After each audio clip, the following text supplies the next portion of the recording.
Bienvenidos a Compliance Legal Group, el podcast, donde nos esforzamos por hacer que el cumplimiento con la privacidad de datos sea una tarea sencilla para las empresas y donde los consumidores puedan crear conciencia sobre el tratamiento que se le da a su información.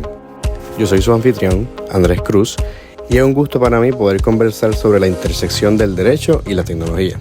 Así que comencemos. Las expresiones vertidas por los anfitriones o invitados representan su opinión y no son ni pretenden ser un consejo legal. En cambio, toda la información y contenido a continuación tienen un propósito informativo de manera general. Si necesita asesoría legal, debe comunicarse con un licenciado autorizado a ejercer la profesión en su jurisdicción. Bienvenido a Compliance Legal Group, el podcast, donde dialogamos sobre asuntos de cumplimiento y asuntos legales que le afectan a las empresas locales. Hoy es 10 de enero del 2024 y estoy feliz de que estés con nosotros nuevamente. Si aún no lo has hecho, este es el momento para que te suscribas al canal para que no te pierdas de contenido preparado específicamente para ti. En el episodio pasado estuvimos dialogando la licenciada Joyce y yo sobre el proyecto del Senado del 6 de mayo del 2022. Este busca crear la ley para la protección de la intimidad digital. Pero hoy quiero hablarte de 4 asuntos en particular sobre ese proyecto. En primer lugar, ¿cuáles son los principios de la protección de la información que permean en ese proyecto? Número 2.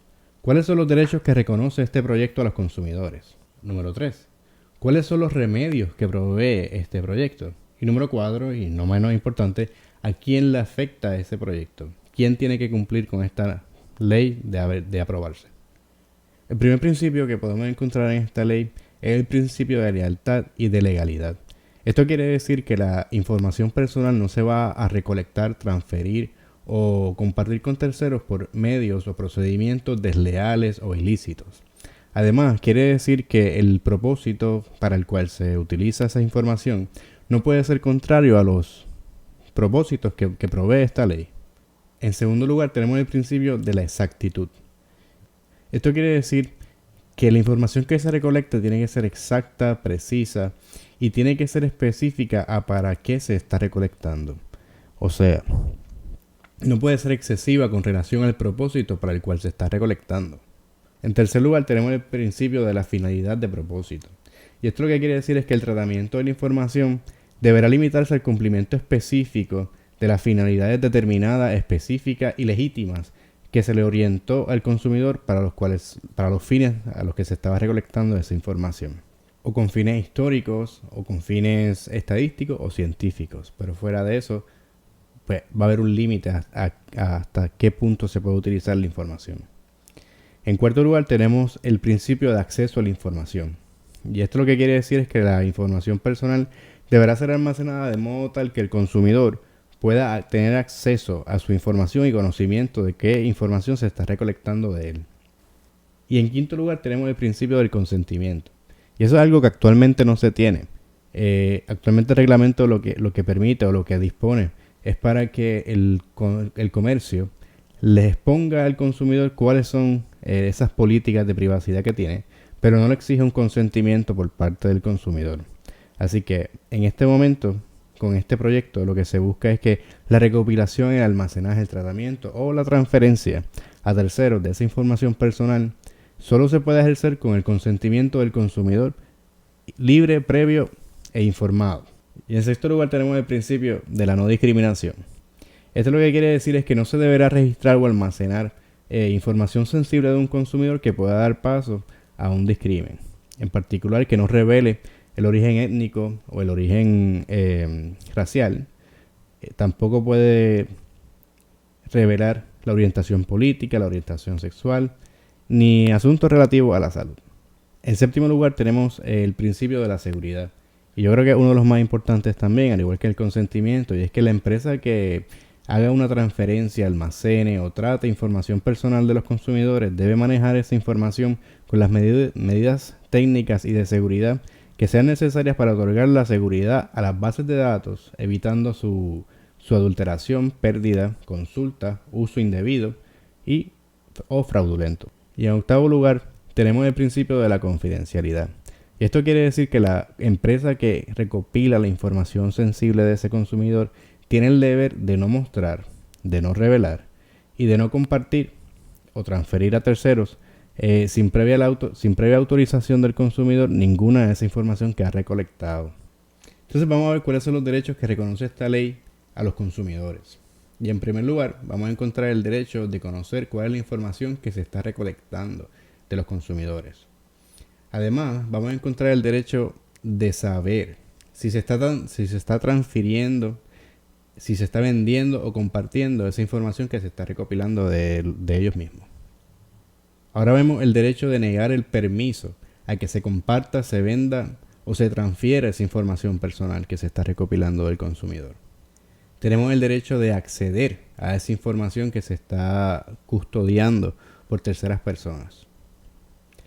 Importante, hablando del principio de la no discriminación, es que tenemos el derecho a un mismo precio y a un mismo servicio, independientemente si se decide ejercer los derechos de privacidad que otorga este proyecto. Tenemos el derecho de actualizar la información, el derecho a bloquear, el borrar, el suprimir la información que ya se considera obsoleta por el transcurso del tiempo y que afecte el libre desarrollo de algunos derechos fundamentales. De igual forma se reconoce el derecho de rectificar y actualizar la información que sea inexacta o que esté incompleta. Y finalmente, el consumidor tiene el derecho de cancelar y oponerse a esa información personal que se haya recopilado, transmitido o traspasado a terceros en contraversión a lo dispuesto en el proyecto de ley. Y de manera resumida me gustaría hablar de cuáles son los remedios que brinda, ¿verdad?, o que dispone este nuevo proyecto de ley para los consumidores. Y es que le da la opción a los consumidores, en caso de una violación a la ley, ¿verdad?, o que hayan sufrido daños por ese mal manejo por las empresas de sus datos, a ir directamente al tribunal en una acción civil para entablar una acción de daños, ya sea por los daños sufridos realmente o por los daños estatutarios que concede este proyecto.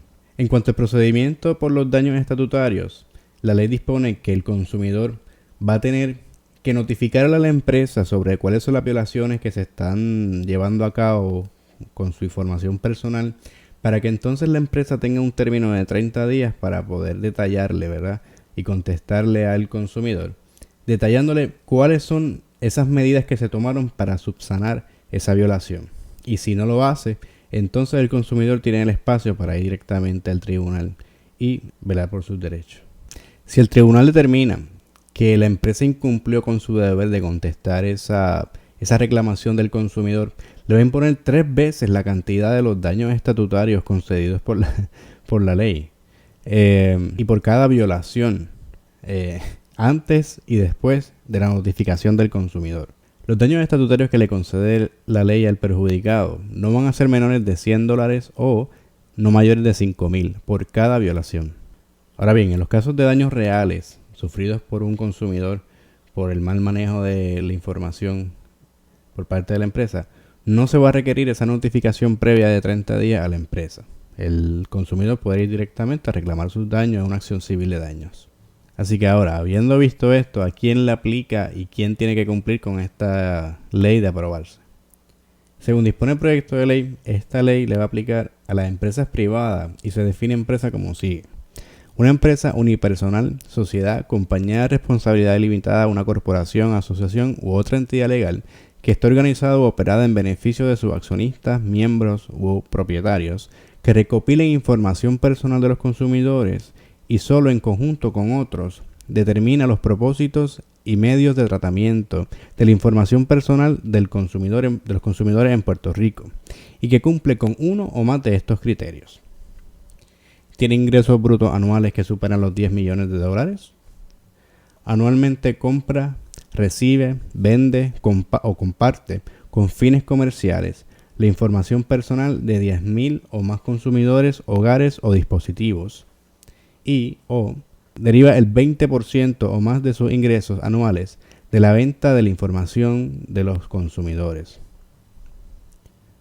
O controla o esté controlada por una empresa y que comparta la marca en común con la empresa y que en el agregado cumpla con uno de los criterios anteriores. Así que en resumen ya hemos visto cuáles son los principios que permean la ley sobre la protección de la información personal y la privacidad. cuáles son los derechos que nos cobijan y que, ¿verdad? que reconoce este proyecto de ley para los consumidores, que son sumamente más amplios que lo que actualmente existe, y cuáles son los remedios que le da a los consumidores para poder ir al tribunal en una acción de daño o por daños estatutarios, y quiénes son las empresas que deben entonces cumplir con esta ley.